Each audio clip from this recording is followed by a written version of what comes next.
Hello SUMC, Rob here, reporting in from one of SUMC Music's not very secret above ground layers with some more thoughts and another friendly check-in to continue to hope you're safe and well and to encourage you to stay in touch. A little bit of behind the scenes here, something that if you were in church prior to the start of Sunday worship last weekend, you didn't get to see. It all happened backstage, but I thought I'd tell this story anyway because, well, it's a way of appreciating my choir colleagues and some other folks that have roles in making Sunday worship happen. Around 9:30, the choir was back in the choir room, going back over the two anthems we were going to present during service. And, well, I think something was in the water. First, a couple of singers, who shall remain nameless but who sit behind the lectern most Sundays, were struggling a bit with which words to sing and how to pronounce them and who was going to sing which part when their parts split into two separate lines. And the process of figuring all that out was happening as we were singing that section of the anthem. And, you know, singing and giggling can sound quite similar at times, and when we stop to take a breath and go back, these characters could hardly explain to the rest of us that they had actually worked out their problem since they were laughing so hard with each other. And then Pastor Lee stepped into the choir room to pray over us, and you should know that not only does she often offer prayers that make us chuckle a bit, she also sometimes offers prayers that have chuckles in them.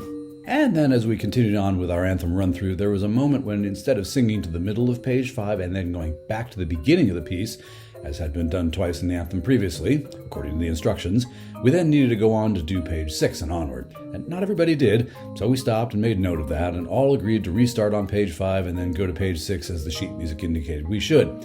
And then quietly, one of our backbench gentlemen singers said very quietly, "Kevin." And yeah, Kevin had been the one of us who had prepared to head back to the beginning instead of going on to page 6, and he's next to never the one who screws up, and we're all human, and in that room we were all having a very good-natured day, and that particular tenor's wisecrack was very good-natured too, and the room exploded with laughter, none louder than Kevin's, and we all shouted out, "Oh no, drama!" and then went and did things right and got ready to head toward the chancel. And while the basses and tenors waited outside the chancel until such time as we'd all go in together, they were having a back and forth with Ellie the acolyte, who was in the sacristy, trying to find an acolyte robe that would fit her acolyte colleague for the morning. And the choir guys complimented her on her shoes, which really went nicely with the color of the acolyte cord she was wearing around her waist. And as she swept past us on her way into the sanctuary, Ellie tossed us the most sardonic grin and curtsy I have ever seen in my whole life. Let's just say we were all primed and ready to laugh explosively at the dollar bill joke that our guest preacher, Ted Kraus, told during his sermon. It was a good day, and we also sang pretty well. I tell you that story to suggest with enlightened self-interest that our choir is generally full of people who get on, who have a good time doing what they do, who have a good time doing it with the particular people in that room, and that if you're on the fence about maybe I should join the choir but I'm not sure, yes, you definitely do want to get in on this. It's a hoot. These people are goofballs, and I wouldn't have it any other way. But also, I tell that story to suggest that whatever it is you do in life or in church, particularly here in church, things can go very well if nobody takes themselves too seriously. In choir land, we take our work very seriously, just not ourselves.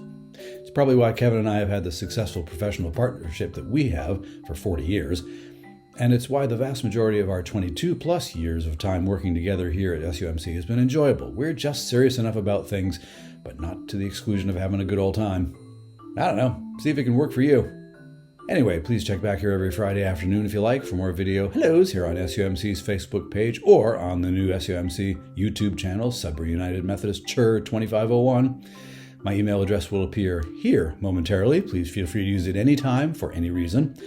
And as always, if you need to get in touch with any church staff people for any reason, please do during normal business hours, because no matter how, no matter what, doing the work of the church together is the big thing. Keep in touch, keep the faith, stay connected.